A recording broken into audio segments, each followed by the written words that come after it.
I mean, the real fascinating crypto is Bitcoin.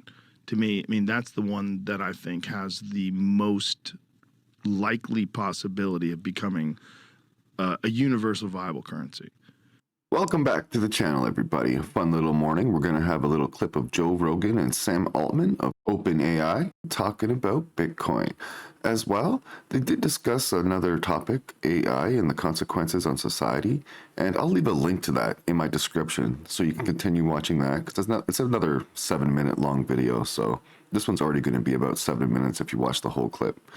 As well, I noticed in my YouTube analytics, there's a lot of Canadians watching, and there's an exchange I use called Newton. It's a Canadian crypto exchange, and if you want money into your bank account after selling your crypto fast, I suggest Newton. The money's in your account before you can close the app. At least that's my experience. Newton. Link in the description. All right, let's see what else they have to say. Studied the world more and had to work in more places in the world. Like, it's amazing how much corruption there still is.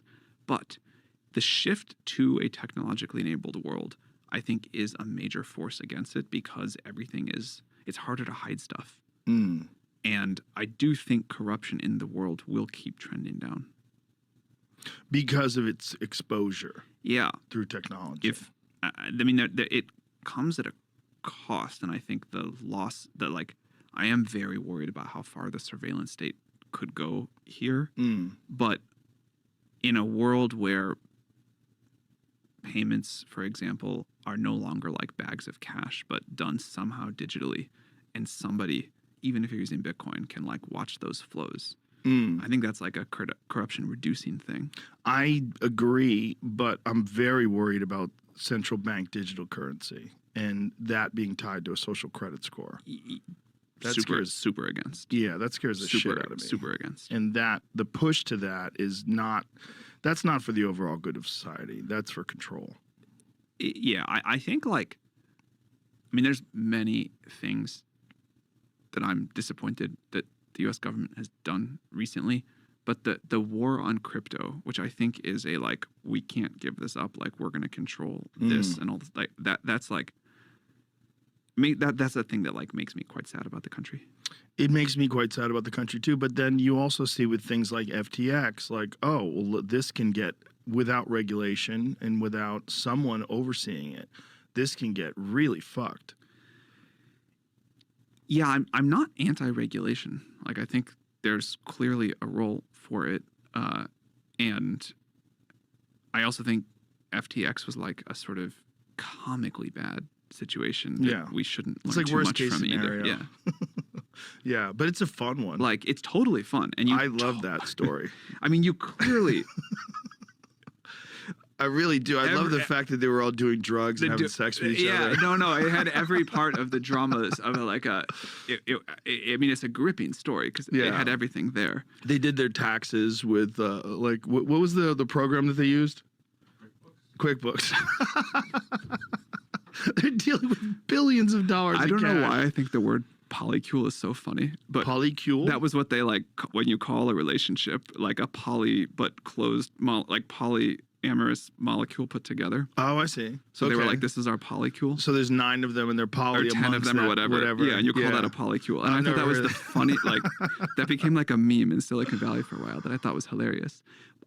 You clearly want enough regulation that can't happen, but they're like, well, I'm not against that happening.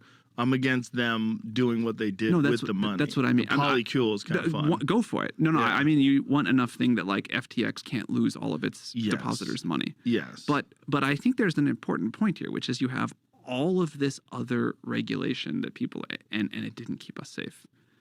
And the basic thing, which was like, you know, let's do that. That was not all of the crypto stuff people were talking about. Yes. I mean, the real fascinating crypto is Bitcoin.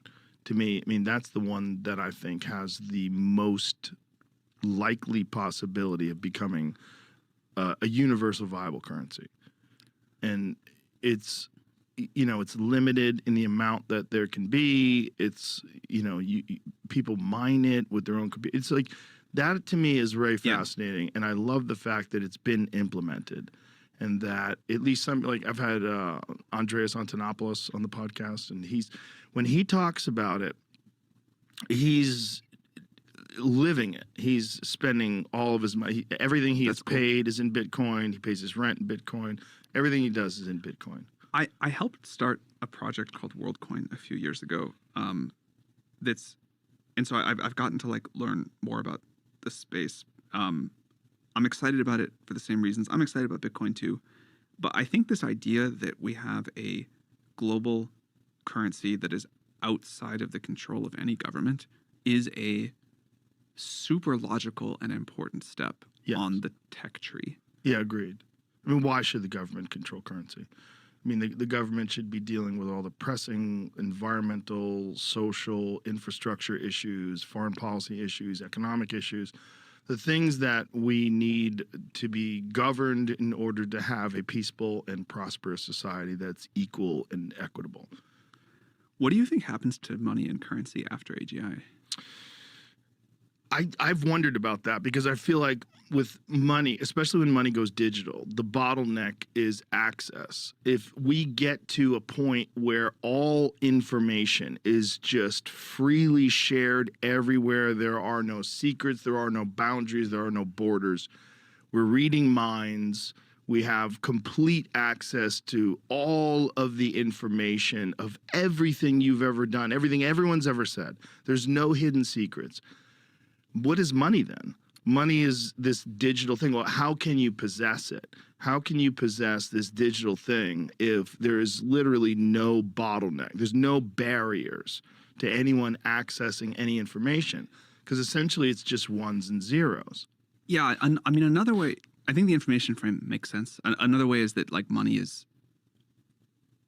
like a sort of way to trade labor, or to trade like a limited number of hard assets like land and houses and whatever.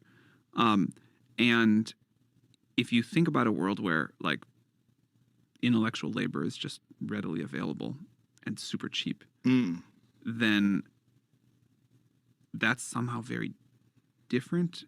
I think there will always be goods that we want to be scarce and expensive, but it'll only be those goods that we want to be scarce and expensive and services that still are.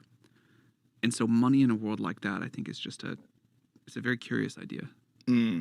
Yeah, it becomes a different thing. I mean, it's not a bag of gold in a leather pouch that you're carrying around. Not going to do you much good, probably. Yeah, it's not going to do you much good. But then the question becomes, how is that money distributed? And how do we avoid some horrible Marxist society where there's one totalitarian government that just doles it out? Yeah. That would be bad. I think you've got to like...